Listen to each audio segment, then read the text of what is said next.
Om Shanti. Om Namo Bhagavate Vasudevaya.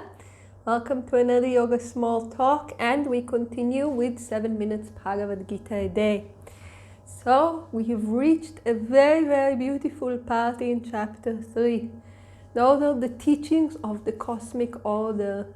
It's a very, very, very beautiful teaching. Some call it Vedic ecology.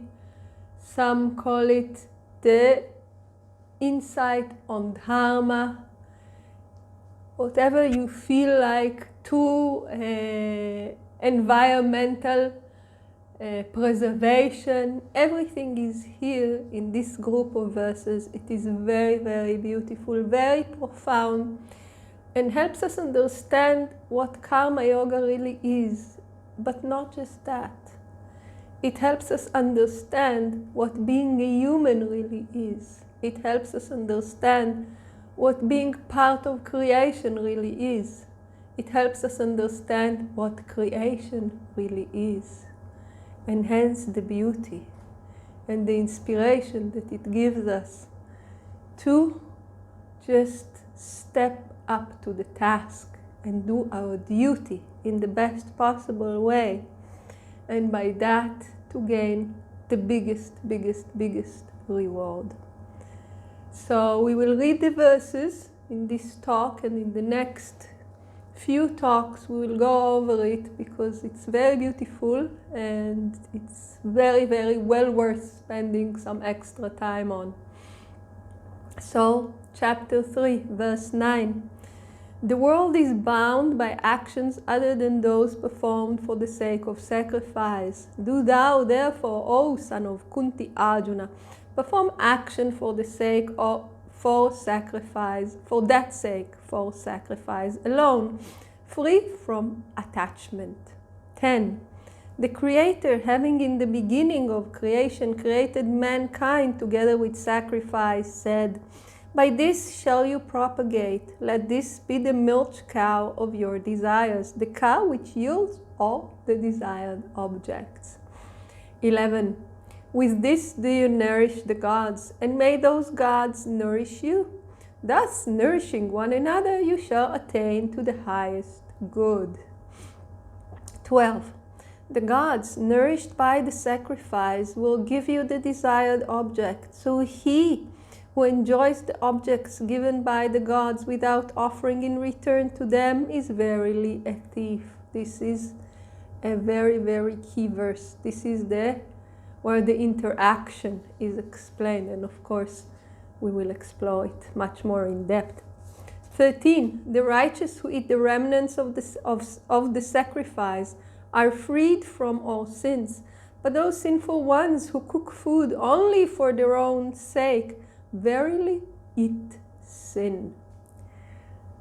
14. From food comes forth beings. From rain food is produced. From sacrifice arises rain, and sacrifice is born of action. Another key verse in this beautiful teaching. 15. Know thou that action comes from Brahma, and Brahma comes from the Imperishable. Therefore, the all-pervading Brahma ever rests in sacrifice.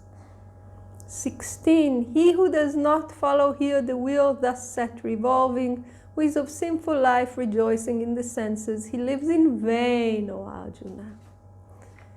So this is the group of verses 9 to 16. This is a science, a very, very beautiful science. And the beginning of it is verse 9. The whole world is bound by actions other than those performed for the sake of sacrifice.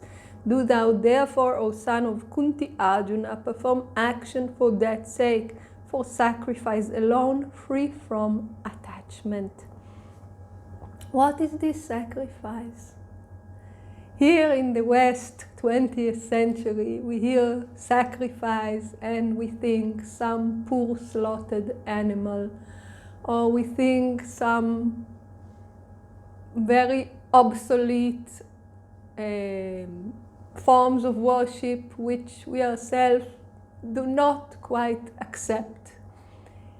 But in this context, sacrifice is something completely, completely different.